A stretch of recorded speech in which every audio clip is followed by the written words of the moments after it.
السلام علیکم ورحمۃ اللہ وبرکاتہ۔ امید ہے آپ تمام علماء، طلباء، ائمہ، خطیب، مؤذن، معلم، متعلم تمام بخیر ہوں گے۔ آج اس مہنگائی والے دور میں ہمارا ملک جن حالات سے دوچار ہے، ہر چیز جو مہنگائی کی طرف ہے، یہاں تک کہ آٹے کے اوپر بھی GST ہو چکی ہے، دال، تیل، مسالے اتنے مہنگے ہو چکے ہیں، یہ اخراجات اتنے ہو چکے ہیں، تو یقیناً میں بھی سوچتا ہوں کہ ہمارے علماء کیسے بیچارے زندگی گزار رہے ہیں، کیا مطلب کس طریقے سے یہ کر رہے ہیں۔ میں کبھی موٹا حساب لگاتا ہوں، دیکھتا ہوں کہ گھر کا خرچہ اگر بالکل ہاتھ روک کر کے کرے، ایک طریقے سے یہ کہہ لے کہ اگر کنجوسی کے ساتھ کرے تو واقعی 12-13 ہزار تو خرچہ ہے چھوٹی سی فیملی کا۔ کیونکہ اگر ہم بالکل کنجوس بن کر کے خرچہ کریں گے، مثلا سلنڈر لینا ہی ہوگا، لائٹ لینی ہی ہوگی، تیل کھانے کے لیے لینا ہی ہوگا، آٹا دال ہمیں اپنے لیے لینا ہی ہوگا، کپڑا ہمیں پہننا ہی ہوگا، یعنی بہت کنجوسی کے ساتھ بھی اگر ہم خرچ کریں تو 12-13 ہزار تو کم از کم ہو ہی جائے۔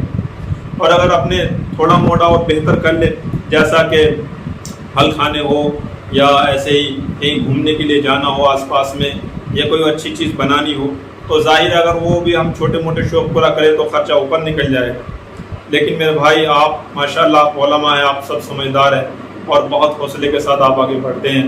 آپ پریشان نہ ہو، اللہ سے اپنے لیے حالات کے لیے دعا کریں۔ اور میں آپ کو ایک مشورہ دیتا ہوں کہ آپ کچھ بھی فن ضرور سیکھیں، آپ کی عمر چاہے جو ہو، آپ کچھ بھی فن ضرور سیکھیں، ضرور سیکھیں، ضرور سیکھیں، ضرور سیکھیں۔ آپ کچھ بھی فن ضرور سیکھیں۔ انشاءاللہ اگر آپ فن سیکھیں گے تو اس سے آپ کی قدر آپ کے گھر میں، آپ کی فیملی میں، رشتہ داروں میں، تعلقات والوں میں، اور آپ کے جو نیچر کے لوگ ہیں، آپ کے ذہنیت کے جو لوگ ہیں، ان میں آپ کی عزت، آپ کا وقار انشاءاللہ بڑھے گا۔ اور یہ آپ کریں، آپ ہاتھ کا دستکار ضرور کریں، ضرور کریں، ضرور کریں، ضرور کریں، ضرور کریں۔ اس سے آپ کو بہت فائدہ ہوگا، آپ کا روزگار اچھا ہو جائے گا، آپ ٹینشن سے، الجھن سے، ڈپریشن سے، دقت سے آپ نکل جائیں گے، آپ کا ذہن کھلے گا، ذہن کام کرے گا انشاءاللہ۔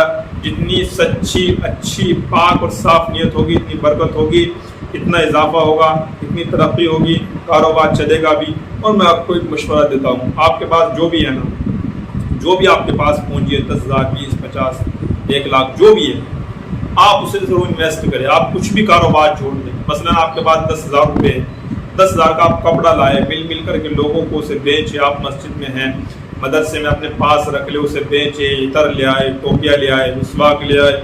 ایسے ہی آپ جو ہے، اگر آپ کے پاس تھوڑا اماؤنٹ سے زیادہ کوئی شاپ کھول لے، کوئی اور اچھا سا کام آپ ضرور کریں، ضرور کریں، ضرور کریں، اپنے آپ کو مضبوط کریں۔ اور میری دوسری بات یہ بھی ہے کہ جو بھی آپ کام کر رہے ہیں وہ کام بھی کرتا رہے۔ مثلا آپ کاروبار کرتے ہیں تو آپ کسی دینی لائن سے جڑے رہے، آپ کسی دینی لائن سے جڑے ہوئے ہیں تو آپ کسی کاروبار سے بھی جڑ کر کے چلتے رہے، انشاءاللہ ترقی ملے گی، کامیابی ملے گی۔ محنت کے ساتھ، دل کے ساتھ کام کرتے رہے، اور ہمیشہ ہمارے لیے، ہمارے ٹرسٹ کے لیے دعا فرماتے رہے۔ بہت شکریہ۔